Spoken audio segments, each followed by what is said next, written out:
Hello, I'm Shwani, this is the Kali Book Worm. Today's video is going to be me recommending some of my favorite YA books for you to either start off with or pick up if you haven't picked it up yet. The first one that I want to start off with is the one that you've probably read or watched, but I'm going to put it in here anyway. This is John Green's Fault in Our Stars. I mean, everybody knows this book and everybody's read it, but just in case you haven't, I thought I should put it in there. This phenomenal story is about Hazel and Augustus, who meet each other at like a support forum. They both have cancer and I just stopped to watch Suki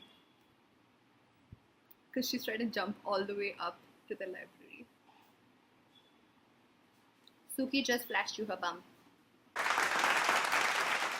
In this story, we see Hazel and Augustus meet and fall in love, and it's a really cutesy story. It has a lot of emotions. It has a lot of feels. If you haven't read the book, you have the option of watching the movie as well. I've watched it, it's pretty good. Though I do recommend reading the book. I definitely think you should pick this up. This is a really, really good John Green book, which apparently is kind of a rarity. The next book that I want to recommend is a book from my sister's library, which is Rockaholic by C.J. Skews. C.J. Skews, I think.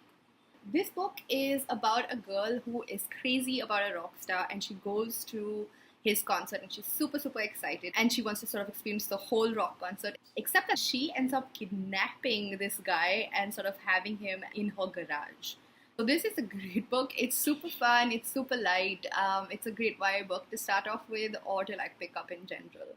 The next few YA books that I want to talk about are slightly more thought-provoking. It's actually what made me do this video, because the other day I was thinking that a whole bunch of YA books are becoming very thought-provoking, and I thought that as a community it's important for us to read some of these books and get a lot of the points that they're trying to make. And I think that while they are YA books, they're extremely important for adults as well, because a lot of us have grown up with a lot of themes in these books that we didn't know about. We all need to be aware about and read stories about and feel those stories too. The first one that I want to talk about in that category is Under Rose-Tainted Skies. This is about a girl who has agoraphobia, which is essentially the fear of going out.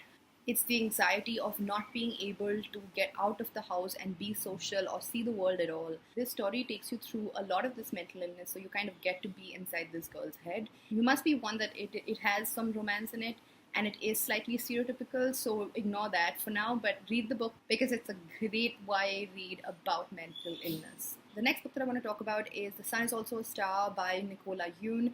This one is about the story of immigrants. This is a girl who is Jamaican and her family has illegally immigrated to America. They live in New York. She meets another boy who is also an immigrant, but he is not illegal.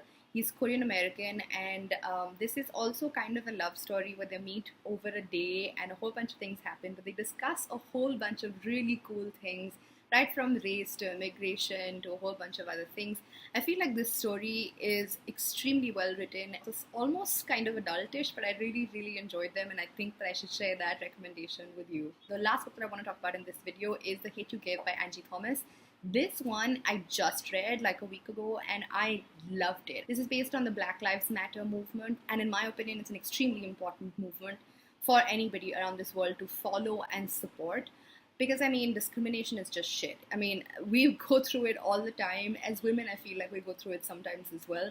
And so it's important to be part of any of these movements and support them and know about them. In this book, there is Star, who is 16 years old, who sees her best friend Khalil die right in front of her because a cop's too scared of him or whatever. And he just shoots him for absolutely no reason. He has no weapons on him or anything.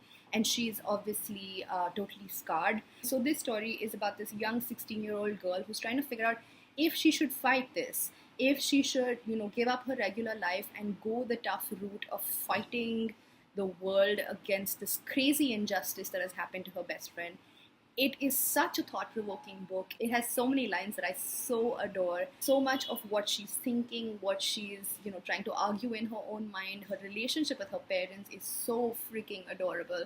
This book is really, really good. I very recently read it and gave it a 5 stars. So if you don't read anything on this list, I hope you at least pick up The Hate You Give because it is such a good book. So that's it from me today. I just wanted to give you a quick recommendation of a bunch of YA books that you should read, even if you don't read YA regularly. Let me know if you've read them in the comments below and what you think of them. Give me recommendations for great YA books.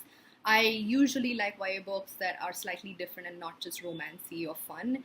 I like thought-provoking YA books, which I've been reading a bunch of this year, so that's really great. I'm going to go now. Leave me a thumbs up if you like this video and share it with anybody who you think would like to read YA. I will talk to you soon. Bye!